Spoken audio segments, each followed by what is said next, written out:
AP అభివృద్ధిని గొడ్డలి party ఓర్వలేకపోతోందని Jagan నోరు తెరిస్తే అబద్ధాలు మాట్లాడుతున్నారని అన్నారు సీఎం చంద్రబాబు.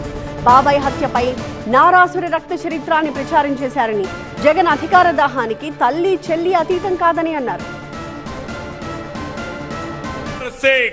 సూపర్ హిట్ చేసిన ఘనత కూడా ఈ ప్రభుత్వానిది.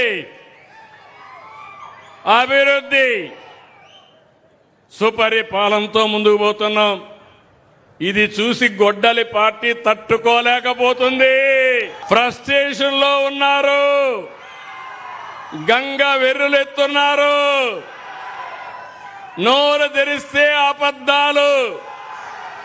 మీడియా ముందుకొచ్చి మాయా నాటకాలు. ఇది ఒక రాజకీయ పార్టీ నైజం, అదే గొడ్డలి పార్టీ.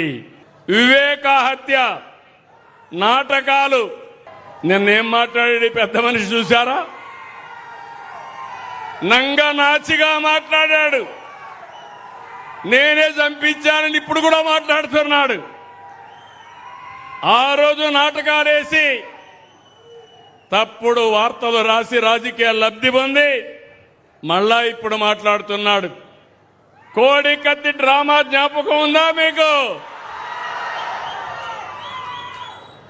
గులకరాయి డ్రామా జ్ఞాపకం ఉందా మీకు? ప్రజల్ని మోసం చేసే ఎత్తుగడ, దుర్మార్గానికి పరాకాష్ట. దళిత డ్రైవర్ సుబ్రహ్మణ్యాన్ని హత్య చేసి డోర్ డెలివరీ ఇంటి దగ్గర అప్పజెప్పి అంత్యక్రియలు చేసుకోమని అరాచకం. అలాంటి వాడికి సన్మానం చేసే నీచ సంస్కృతి ఈ గొడ్డలి పార్టీది.